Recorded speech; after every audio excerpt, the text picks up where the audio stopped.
आज का दिन भारतीय स्वाधीनता आंदोलन के महान क्रांतिकारी शहीद उधम सिंह को नमन करने का दिन है। शहीद उधम सिंह के अदम्य साहस, त्याग और बलिदान को नमन करने का और उसके प्रति आभार व्यक्त करने का दिन है, जिन्होंने जलियांवाला बाग हत्याकांड के मुख्य गुनहगार जनरल डायर का वध आज ही के दिन 1919 में किया था। आखिर क्या कुछ हुआ था जलियांवाला बाग में, आइए जानते हैं। सन 1919 13 अप्रैल को बैसाखी का दिन था।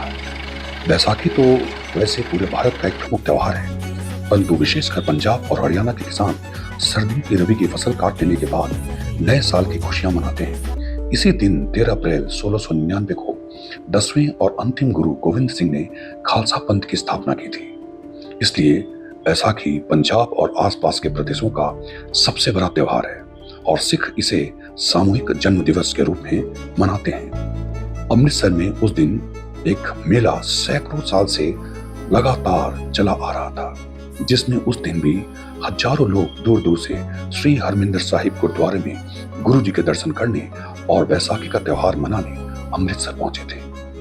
गुरुद्वारे से 500 मीटर की दूरी पर जलियांवाला बाग को देखने के लिए बहुत सारे बच्चे, महिलाएं, बूढ़े इकट्ठे हुए थे और बड़ी ही खुशी के साथ बैसाखी का त्योहार मना रहे थे। उन्हें क्या पता था कि उसी वक्त वहां क्या कुछ होने वाला है। इस मनसा से कि यह भीड़ जो वहां एकत्रित हुई थी वो किसी प्रकार से विधि व्यवस्था को नुकसान न पहुंचा सके, या जो भीड़ वहां इकट्ठी हुई थी उनको एक सबक सिखाया जा सके, लोगों में ब्रिटिश शासन का भय उत्पन्न किया जा सके। ऐसी मनसा से एक अंग्रेजी अफसर जनरल डायर ने जलियांवाला बाग को चारों ओर से घेर लिया और अकारण उन पर गोली चलाने का आदेश जारी कर दिया।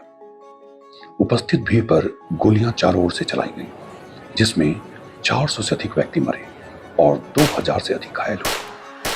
अनधिकारिक आंकड़ों के अनुसार अगर देखें तो 1500 से अधिक लोग मारे गए थे और वास्तव में 2000 से अधिक लोग घायल हुए थे। यह एक ऐसी घटना थी जिसने भारतीय स्वतंत्रता संग्राम पर सबसे अधिक प्रभाव डाला था, उसकी दिशा मोड़ती थी। यह वह घटना थी, यह एक ऐसा जघन्य हत्याकांड था जिसने ब्रिटिश शासन के अंत की शुरुआत कर दी थी।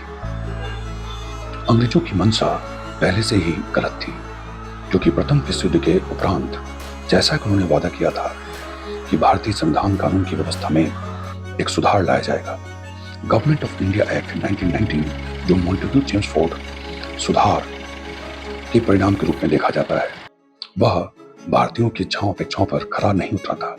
लेकिन इस दौरान पंजाब और उसके आसपास के कई क्षेत्रों में अंग्रेजों का विरोध भी काफी बढ़ गया था। ऐसे विरोध का दमन करने के लिए ही ब्रिटिश सरकार ने एक कमेटी बनाई थी, एक सेडिशन कमेटी बनाई थी, जिसकी अध्यक्षता मिस्टर रॉलेट यानी जज सिडनी रॉलेट को दी गई थी। और इस कमेटी ने अध्ययन करने के बाद, वहां की स्थिति परिस्थिति का अध्ययन करने के बाद यह सुझाव दिया कि भारत में प्रतिरक्षा विधान यानी भारत प्रतिरक्षा विधान 1915 को और कठोर बनाया जाए, उसका विस्तार किया जाए। इसी क्रम में ब्रिटिश सरकार ने ऐसा ही किया और रॉलेट एक्ट को लागू किया। रॉलेट एक्ट एक ड्रैकोनियन लॉ था जो आजादी के लिए चल रहे आंदोलन पर रोक लगाने के लिए लाया गया था। इस कानून के अंतर्गत ब्रिटिश सरकार को बहुत सारे अधिकार दिए गए थे। वह चाहे तो प्रेस पर सेंसरशिप लगा सकती थी, नेताओं को बिना मुकदमे के जेल में रख सकती थी, लोगों को बिना वारंट के गिरफ्तार कर सकती थी, उन पर विशेष ट्रिब्यूनलों में मुकदमा चलाया जा सकता था। इसलिए पूरा भारतवर्ष उठ खड़ा हुआ इस कानून के विरोध में।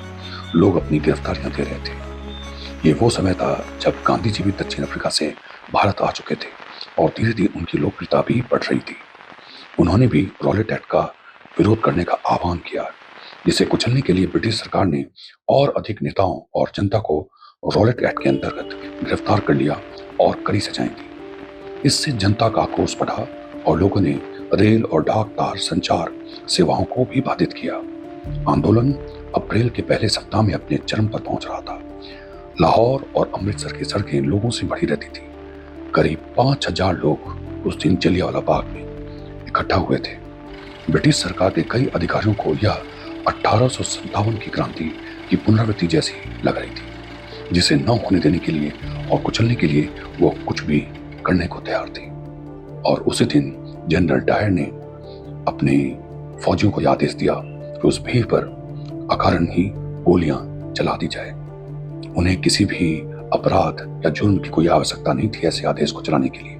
उनकी मंशा स्पष्ट थी कि लोगों के अंदर ब्रिटिश सरकार का, ब्रिटिश हुकूमत का भय कायम रहे। और इसी क्रम में चारों ओर से गोलियां चलाई गई, जिसमें कई लोग, कई सौ निर्दोष महिलाएं, बच्चे, पुरुष सभी मारे गए।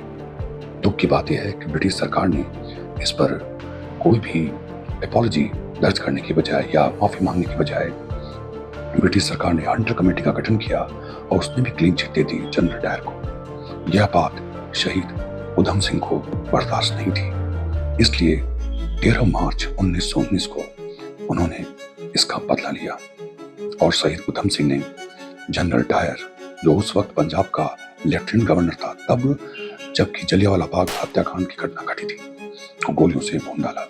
और इस प्रकार से उन्होंने ब्रिटिश हुकूमत से उनके द्वारा किए गए अत्याचार का बदला लिया।